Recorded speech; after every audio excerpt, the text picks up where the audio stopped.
Andrew Tate continues splitting the Ummah, the Muslim community, like Muhammad split the moon. Except splitting the Ummah is real. Andrew Tate is somehow able to cause division even while he's in jail. It seems that Top G entered Islam with a giant crowbar made of pure narcissism, and he started ripping the Ummah apart. Somebody give that man a Bugatti.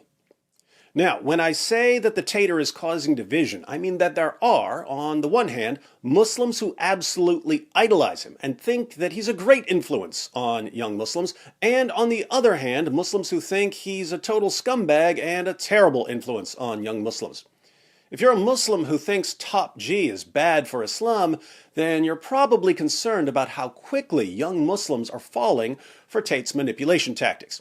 I read a tweet from one Muslim who said that seeing so many of his fellow Muslims idolizing Tate has convinced him that they'll follow the Dajjal, the Islamic Antichrist. He tweeted, "Seeing how Muslim men are treating Andrew Tate, I have no doubt we will follow Dajjal, as long as he's extremely misogynistic and markets himself as a Muslim."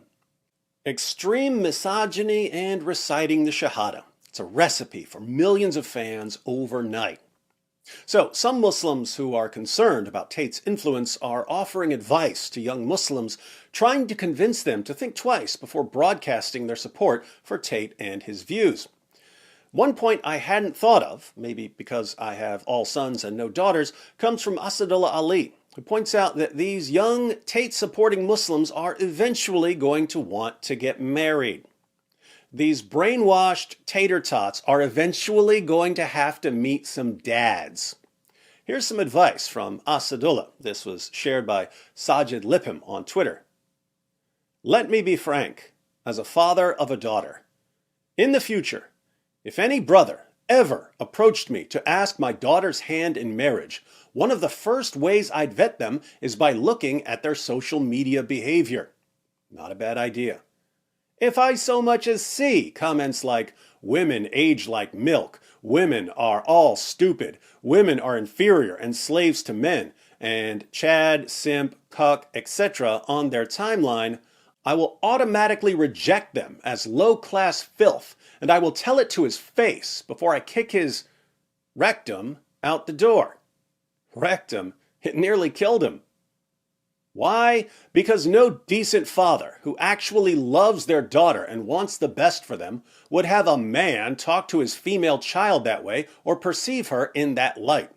My daughter is the coolness of my eyes, my love, and everything I am willing to die for. If you so much as look down on her in the slightest, you're neither worthy of her hand nor my presence. And that's the sad reality a lot of these young brothers online will soon face, if they haven't already. Those are some high-quality father instincts from Asadullah Ali. If I had a daughter, I'd have the same reaction if a Tate fan wanted to marry my daughter. I'd say, "Are you kidding? Andrew Tate is your hero and you think you're getting anywhere near my daughter? Let me introduce you to her older brothers, who now know what you look like." So, as much as these young Muslim Tate fans may love running around acting like their webcam pimp idol, they're actually creating some future problems for themselves. Shocker of shockers, here I am once again agreeing with Muslims on something. But I do have one question for Muslim critics of Andrew Tate before I go.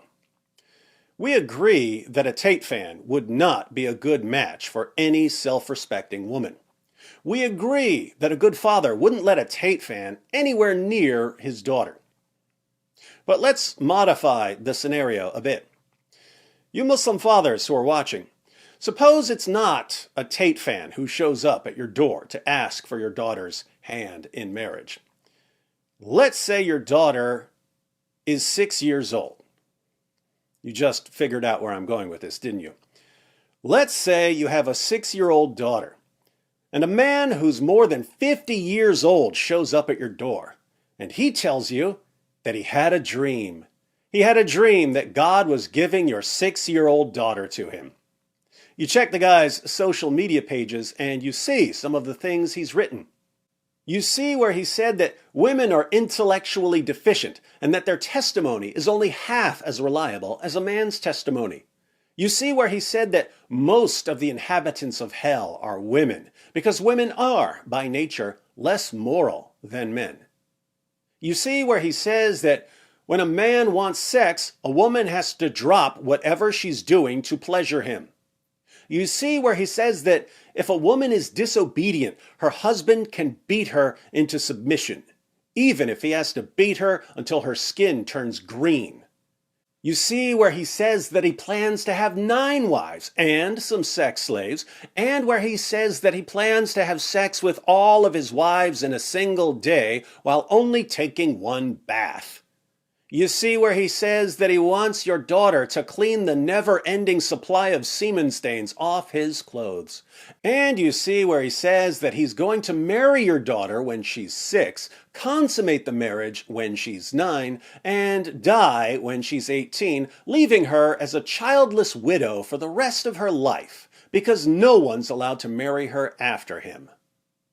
To non-Muslims, this sounds like the worst husband imaginable.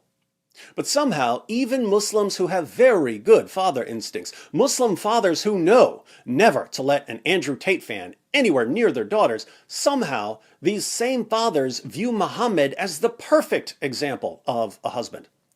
Muhammad would be their dream partner for their daughters, even though Muhammad is significantly creepier than the worst Andrew Tate fan on the planet.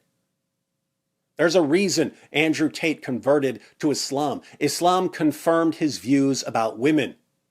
So it's really, really strange to see Muslim fathers warning young men, you'd better not come around here if you think like Andrew Tate. If you want to marry my daughter, you need to think like Prophet Muhammad, who had the exact same views as Andrew Tate. If you love your daughter, you shouldn't want her marrying anyone like Andrew Tate or Muhammad. But our Muslim friends can't say that because they know they idolize Muhammad. So they condemn the views of Andrew Tate while praising the views of Muhammad, the 7th century Andrew Tate. And that's why I don't see how the Muslim critics of Andrew Tate can win this one. Young Muslims are drawn to Andrew Tate because they realize that he's like Muhammad. How can Muslims like Asadullah Ali condemn Tate without condemning Muhammad? They can't. So they can't stop Tate's influence, which means that young Muslims will continue supporting Andrew Tate and that the Tater will continue dividing the Ummah. And if you have a problem with Top G dividing the Ummah, you must be an agent of the Matrix. No Bugattis and no virgins in paradise for you. You tried on that. You tried on that. You tried on that. It just backfired on you. You tried on that. You tried on that. You tried on that. It just backfired on you. This is a part of a religion. There's a reason to it. Yeah?